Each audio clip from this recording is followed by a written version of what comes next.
A sensação que a gente tem é que a partir daquilo que a gente escreve, a gente consegue efetivamente transformar realidades. E a gente consegue também, de certa forma, viver para sempre.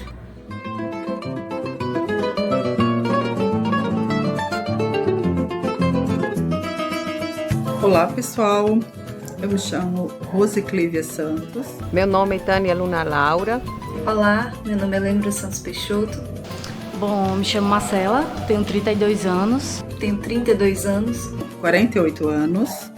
Tenho 45 anos, eu sou peruana, né? Mas eu tenho já em Natal morando 20 anos.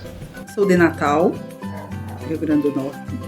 Atualmente eu moro em São Paulo e sou professora na Universidade Federal de São Paulo, no Departamento de Física do campus de Diadema.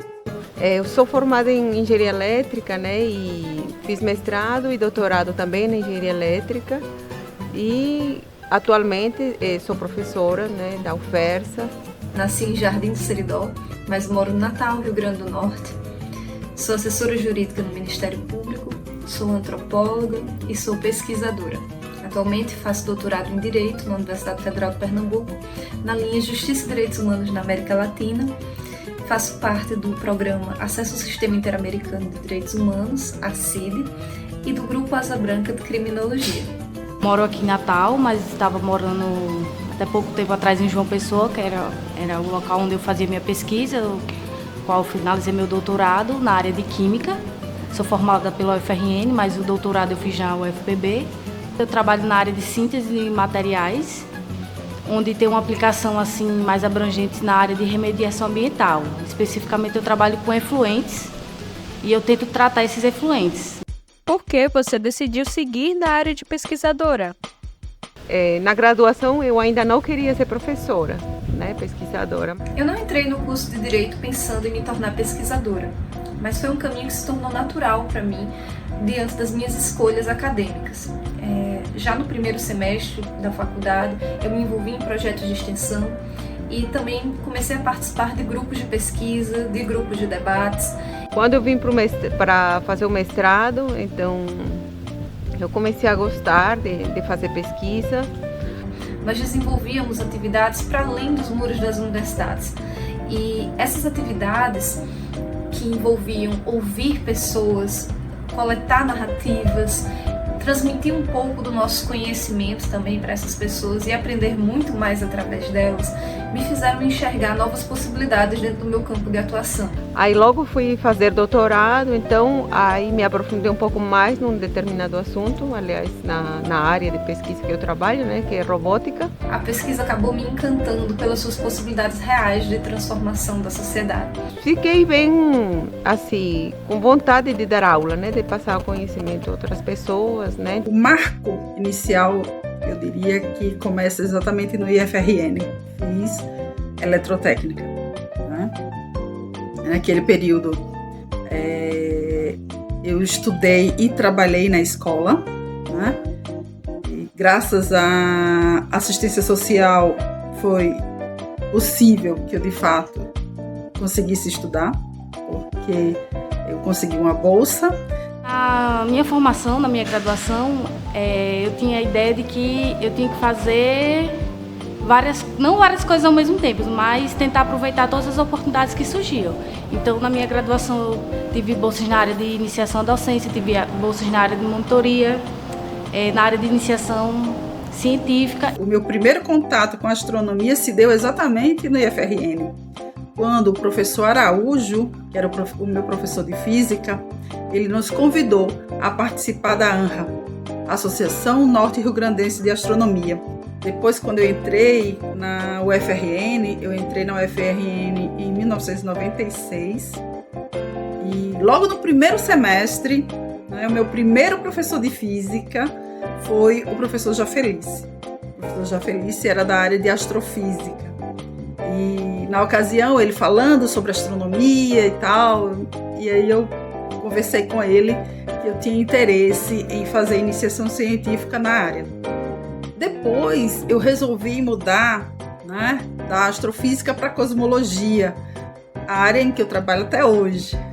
na nossa área, assim, na área de química, a gente trabalha muito em laboratório, então eu gostava daquele ambiente de laboratório, gostava assim da questão da curiosidade, de fazer um experimento, nossa, por que isso, responder algumas coisas, então foi assim, o que mais me chamou a atenção foi isso.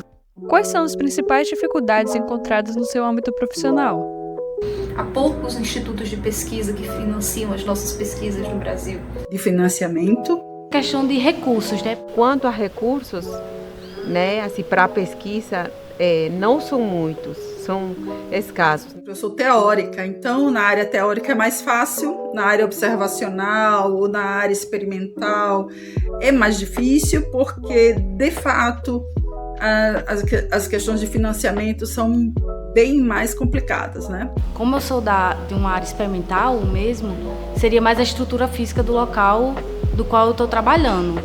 Então, às vezes, a gente precisa de recursos para fazer em outros laboratórios, sabe?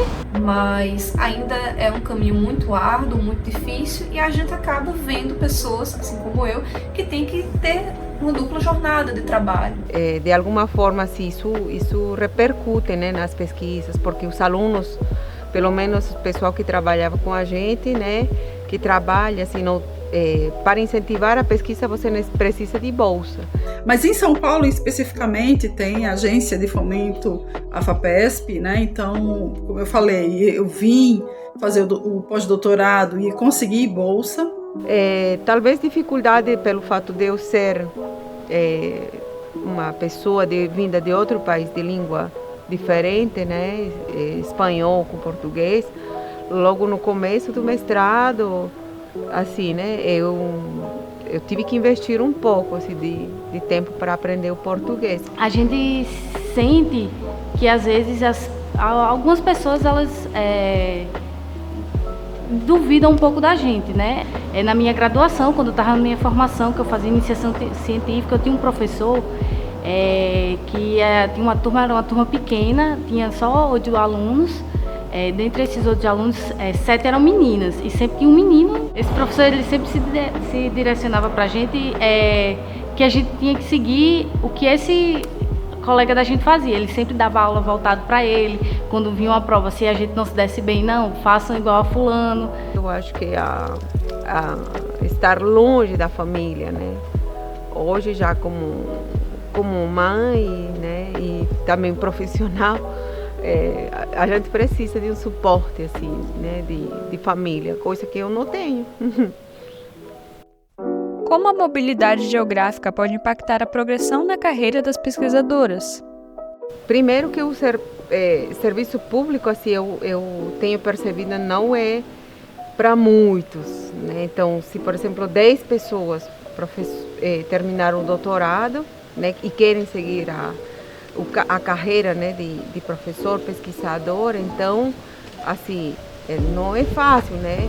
Assim, para quem quer continuar só, tipo assim, pesquisando, trabalhando com pesquisa, no nosso estado ele não tem tantas oportunidades.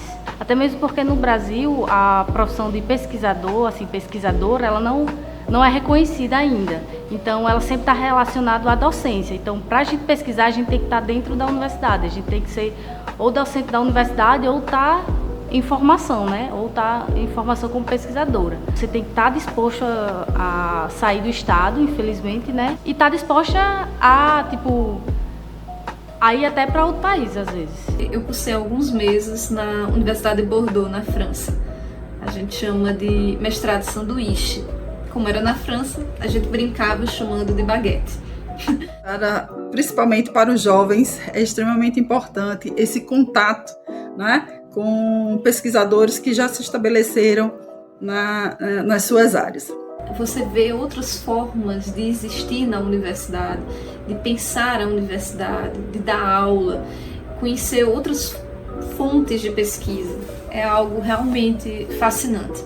Vivenciar a mobilidade acadêmica também é algo custoso, porque nem todas as universidades elas dão apoio financeiro para os alunos que vêm de fora. Nem todas as universidades têm políticas estudantis adequadas para receber essas pessoas. E para quem já tem um trabalho, nem sempre consegue afastamento remunerado para poder viver essas experiências. Então é algo que realmente é muito desafiador. E se você for mulher e for mãe, é algo que se torna ainda muito mais complexo, apesar de não ser impossível. No meu doutorado eu engravidei, então eu tive que dar uma pausa na minha pesquisa, porque como eu trabalho com a parte experimental do laboratório, eu manejo reagentes químicos e muitas vezes alguns não são perigosos, mas a sua grande maioria são perigosos, então eu tive que dar essa pausa, sabe, no meu doutorado.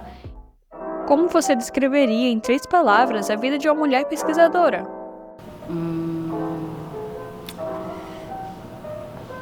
Difícil essa pergunta. É difícil definir. 3 palavras é muito pouco. Eu acho que é coragem, Concentração, né? Entusiasmo e cooperação. Revolta, resiliência e revolução. Exatamente nessa ordem. talvez lutadora, né? E paciente de alguma forma.